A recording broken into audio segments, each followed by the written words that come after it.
everyone, it's ScreenJest. This is our Christmas special. It's only me today. I'm calling this a Madman's Rogue Holiday.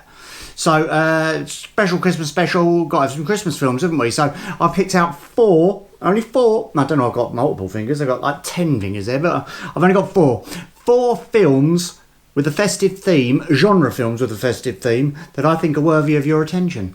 So who's going to stick around and hang around with us while we put on ScreenJest Christmas special? Roll them titles! Preview.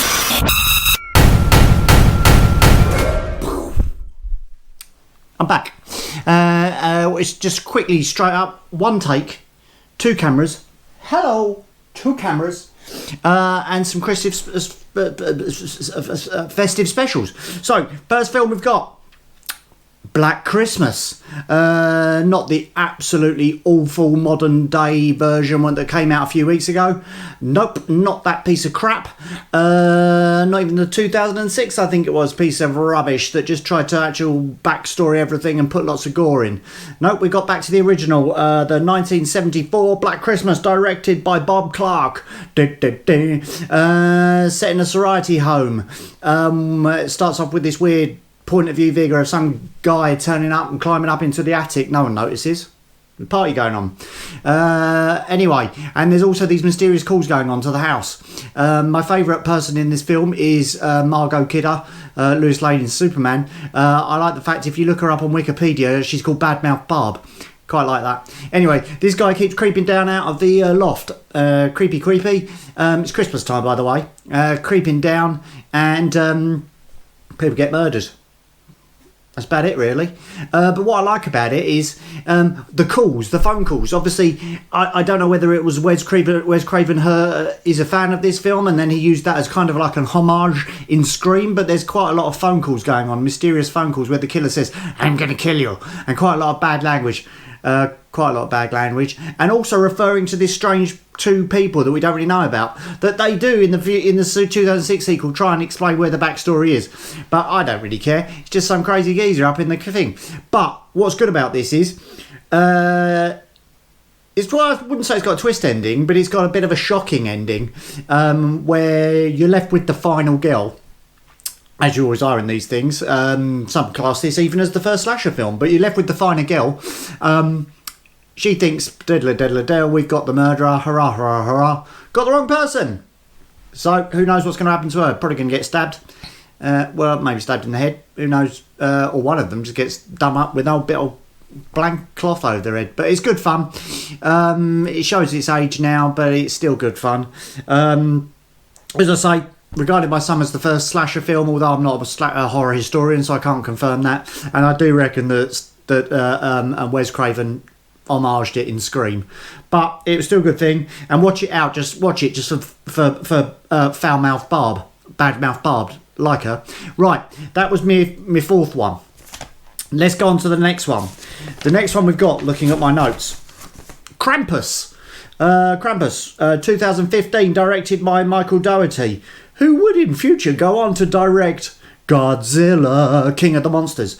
Although, when I say Godzilla, I always go Godzilla. I'm always tempted to go Godzilla and Godzuki, but we all want to toe punk Godzuki, don't we? No one likes Godzuki. Who even invented Godzuki? What's the point of Godzuki? Just blowing those smoke rings everywhere. Anyway, let's get back to it. Krampus. Anyone doesn't know, there is a kind of mythological creature called Krampus, Christmas devil, demon guy, kind of like the anti-Father Christmas, comes and kidnaps you. Anyway, this is what it's based on. Some kid gets the hump with Christmas, family time, he's got his Christmas note written to Santa, goes outside, tears it up, chucks it in the air. I've got the hump. Christmas note flies away, but it attracts Krampus, who decides to come and take over and cause merry mayhem amongst the family. What have I got about this? It's quite a good fun B-movie, monster movie. It's got lots of practical effects. I like practical effects. It's got lots of little monsters. I'll tell you what I also like is Krampus delivers this sack of monsters, his presents, and they're all crazy things. Like we've got crazy ninja gingerbread men and stuff like that, and all sorts of things going off, and a Jack in the Box, and it's all practical stuff, and I quite like that. It's all good fun. It also reminds me a little bit of A Nightmare Before Christmas. Do you know when this is Halloween, where they deliver the Christmas presents, Jack delivers the Christmas presents, because they were made in Halloween Town, they all start attacking people. That bit kind of reminds me of that. A little bit, maybe. Anyway, yeah, it's good fun, I think. The Jack in the Box monster is my favourite. Good monster. Krampus is just up to no good, really. But I tell you what's good about this, and this is unusual for this sort of thing. Very downbeat ending. Yeah, very downbeat ending. Do they defeat him? Watch and see. Turns out maybe not. Who knows? There's a little twist right at the end. But I like a downbeat ending. It makes me think, oh, it's a downbeat ending. Bit like that. Right. So Krampus. 2015's Krampus. Check it out. And also get a little Krampus bell and put it on your Christmas tree. Always good fun. Nothing better than keeping the kids in order with the threatening tale of Krampus. Right, what else we got? Number 2. Anyone who follows me on Twitter, ScreenJest, follow us on Twitter. Although I will say this, if you follow us on Twitter, please be wary of the things I put on Twitter.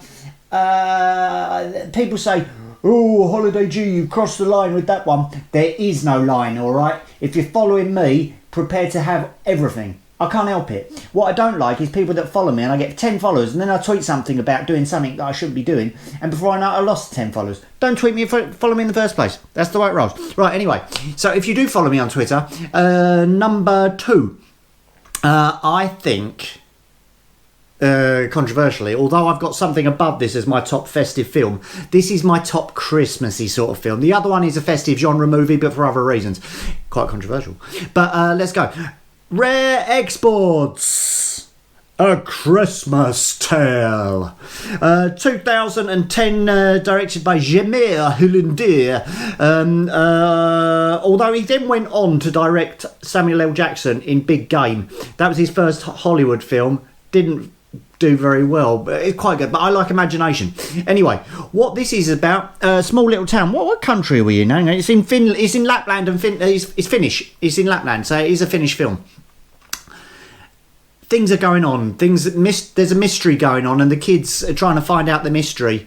Anyway, I won't spoil too much about it, but there's a mystery, and things start happening. Like there's a scientific research base, and they've dug this really big hole, and they've dug something up, but nobody really knows what they've dug up, and things are happening, and this local reindeer farm, they're trying to work it out. Well, the kids are trying to work it out, because then things start going missing. Hair dryers and things like this all go missing, and everyone's like, what's going on? Bit weird, but it's really good.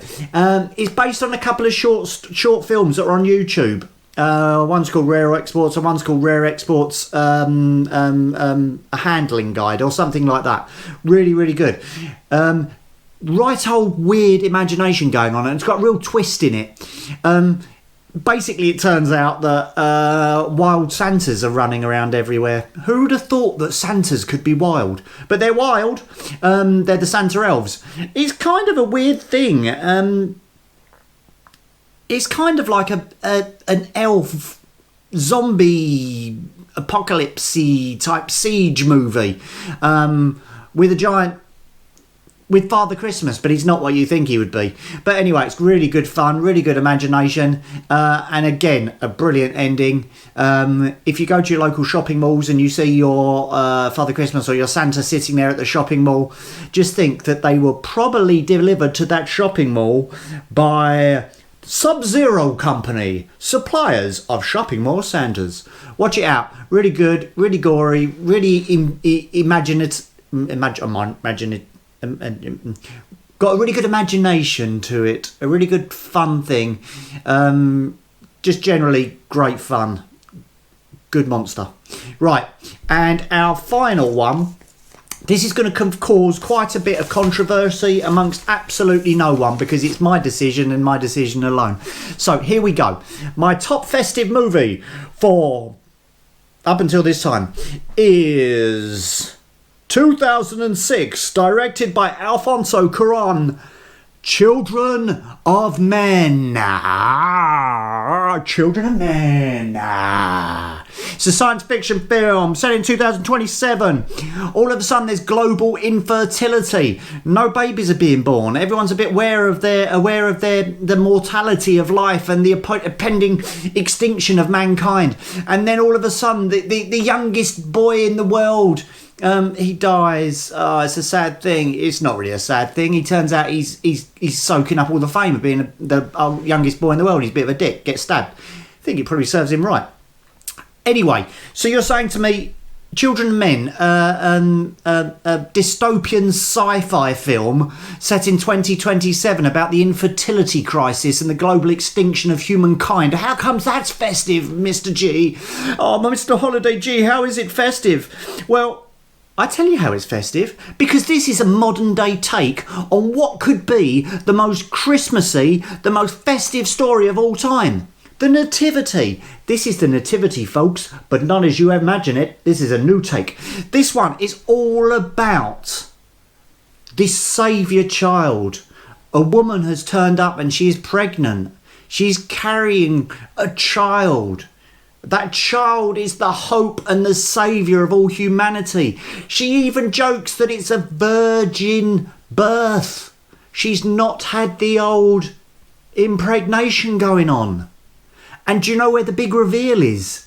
The big reveal is in a stable. It's all about hope, folks. Hope that this child, this saviour child, will rescue humanity from the downfall and the path that we've gone down, where we're all stabbing people. Things are blowing up. No one cares about government. No one cares about anything. It's horrible. It's horrible. What else have I got on my notes?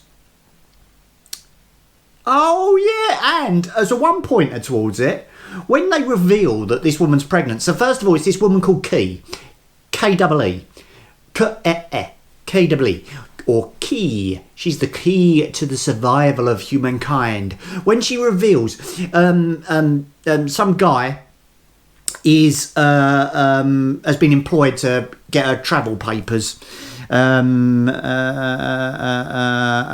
Anyway, and she reveals to him that she's pregnant, but in the stable she reveals she's pregnant, and the first thing he says, Jesus Christ. Yeah, heavy weighty themes, my friends. There's lots of symbolism going on in the background as well about faith, hope, the saviour, and how these things can lead us to our utmost salvation. Where else we got? Oh, and there's just animals walking everywhere. It's crazy, and they're all the people have come from their ivory tower and everything like that. The virgin birth, and it's also got Michael Caine in it as a drug dealer, and Michael Caine's brilliant in this because he actually does blow-offs. I love a bit of blow-off humour, and I've never seen him do these sort of things before. He plays guitar, blah blah blah. But it is quite bleak. It is quite depressing. But the whole story is about hope. And the whole story is about the saviour child. And the whole story is about how humanity can rise from these ashes and become a whole new thing. Beautiful. Butterflies and all sorts. As long as we don't go and eat any more poison apples and screw the whole thing up. But, so, it doesn't get more Christmassy than that. And it's set around Christmas time. And I say so. Okay?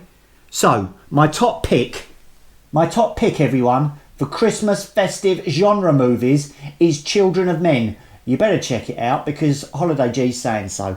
Okay, let's have a look at my notes. Have I got anything else? No, it's got a bit of an ambiguous ending where you can either decide, hooray, everything's great, or you can decide, oh, maybe it's not. But anyway, that's my festive things. This is Christmas. Who likes my Christmas jumper? Christmas jumper. This is the first time I've really done this on my own. Usually I have those other two Herberts with me, but I've not done it on my own this time. So I hope you like it. I hope you enjoyed our festive top four. And we wish you all a Merry Christmas and a Happy New Year. What's that song where it goes? Jingle bells, Robin laid an egg. The Batmobile broke a wheel and the Joker got away. Hey! Like that. Anyway, okay, so that was ScreenJest Christmas Top 4 Festive Movies. Check them out. Comment below if you've got one that you think's more festive. Also, like, comment, and ultimately subscribe. That puts money in my pockets. With that money, I can become my full-time ambition of becoming a bum. I want to be a bum. Right, anyway, so see you later, everyone. I hope everyone gets something good from Father Christmas, but I hope Krampus doesn't visit. Okay, love you. Mwah, mwah, mwah, mwah. And as we said, ScreenJest, keep living, because we love you. Goodbye. Oh. Preview.